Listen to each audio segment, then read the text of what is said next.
friends, welcome back to my channel. It's Megan and today I'm doing my June wrap-up. So first I'm gonna go through the graphic novels and manga that I finished in the month of June. I did read two volumes of Ouran High School Host Club and one volume of Dengeki Daisy, and both of these I've been reading throughout all of 2020, if not some of 2019. And originally I didn't like this as much as I liked Dengeki Daisy, but as we go closer to the end of Ouran High School, I'm starting to like it more than Dengeki Daisy just because it's shifting from short stories into an actual plot line, and I'm really enjoying that. And there was actually one chapter that I was like, oh my gosh, I have to find out what happens next. And I did not expect to feel that way ever about Ouran High School. Dengeki is still doing really well. It's just kind of mediocre, I guess you could say at this point. So I'll probably give each of these 4 stars and then Dengeki 3 stars.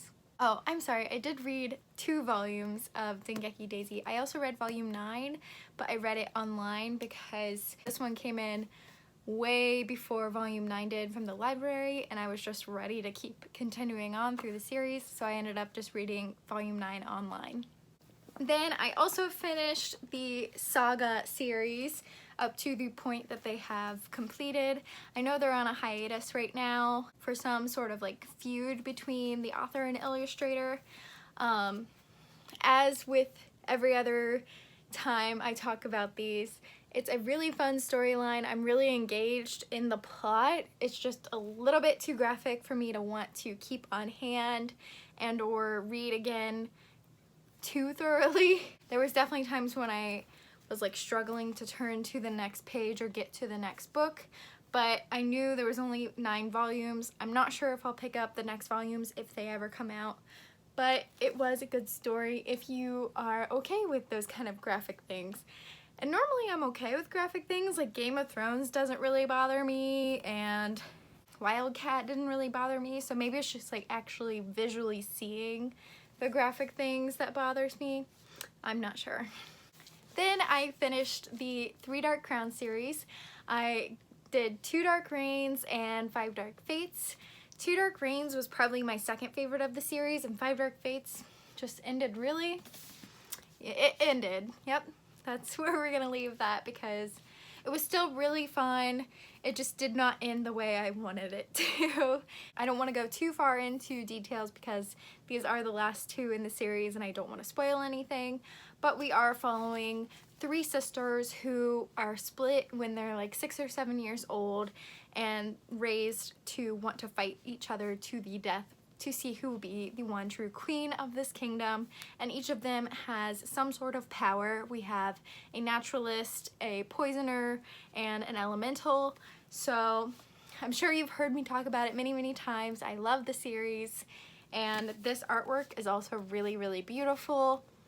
Someone said that there's spoilers on this artwork, but I honestly read the whole series. There's no spoiler to me, so that's why I feel comfortable sharing this.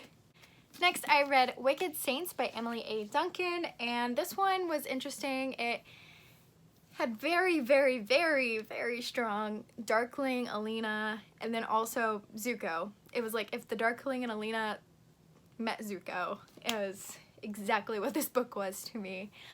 It was hard to get into for that reason. It was good. I'll probably pick up Ruthless Gods. I really thought that the dark vibes and the magic systems were really unique, and I loved the prince character. So I will again pick it up. The sequel, I'm probably giving this one 3.5 stars though. Next, I read 4 Dead Queens by Astrid Schulte, and this was probably the most surprising read of the month. I did not expect to love this as much as I did. I 100% want to cosplay as Carolee now, who is our main character. And to explain the synopsis of this story, we are following 4 different quadrants in this kingdom, each ruled by their own respective queen. And we are following Carolee, who is from the Merchant Quadrant, and somehow stumbles upon the plans to assassinate the queens, and so she is on the mission to figure out who done it. So it has a mystery, it has a slow burn romance, it has elements of like districts, and it was just so much fun. And yeah. Then I read Serpent and Dove by Shelby Mahurin, and I honestly went into this not expecting to like it. I've heard so much feedback against it, and there's like a lot of talk about how it's misogynistic and just women are really berated in this story, and I totally see that. I can totally vibe with those qualms against the book, but I am the biggest sucker for fake dating and enemies to lovers and slow burn, and boy did this deliver. Hi from future editing Megan, who can't line up shots as they were. But I'm here to elaborate on what I was saying about Serpent and Dove because I did not say this in the video and I think it's important.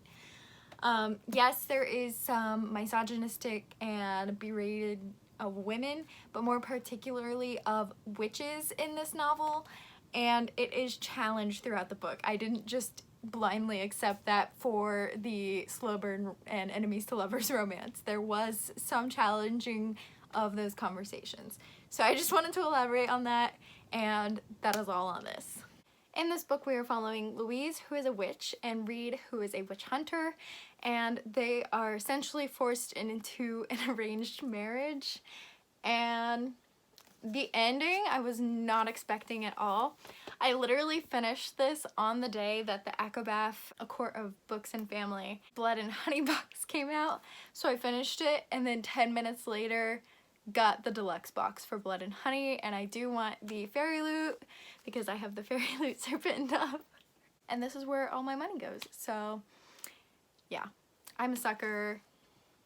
Didn't expect to like it, but I definitely fell into the trap, so there you have it. Next, I reread Children of Blood and Bone. In this, we are following Zelly, who is on the quest to bring back magic. There's elemental magic, there is an enemies to lover relationship, and there's a really good message behind it all, so I highly recommend this.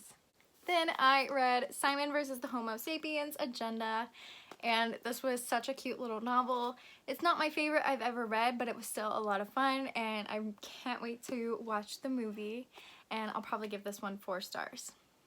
And last but not least, I completed Throne of Glass by Sarah J. Maas. I have now started the quest into the Throne of Glass universe, so wish me luck on my journey. Oh, and then I also did read a nonfiction book called Me and White Supremacy. So that was a really interesting novel. I don't want to rate nonfiction books anymore just because how do you rate either a self-help book or someone's life? So from now on, I'm not going to be rating nonfiction books, but I did really enjoy it, and I highly recommend pulling out a journal and working through it as the audiobook goes on. It really helped me, and I also highly recommend you check it out. Hello again from future editing Megan, who completely forgot 2 very important books that she read. I read these as audiobooks, and they were actually sitting in my Black Authors Haul pile, and that is why I forgot about them, because I forgot to switch them over to my wrap-up pile. I have piles for each of my videos. But they were The Hate You Give and On the Come Up by Angie Thomas. I gave both of these 5 stars, and I highly recommend listening to both of them in audio. I thought that was a really interesting and informative and enjoyable way to intake the story, particularly On the Come Up because there's rapping involved.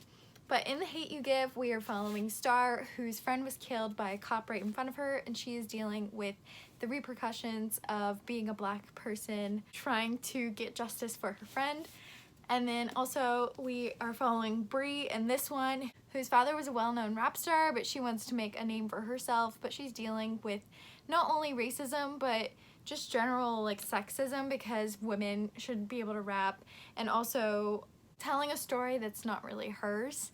So both of these stories were incredible, and I highly recommend them. But that was all for this month. I hope you guys enjoyed, and thank you so much for watching my video.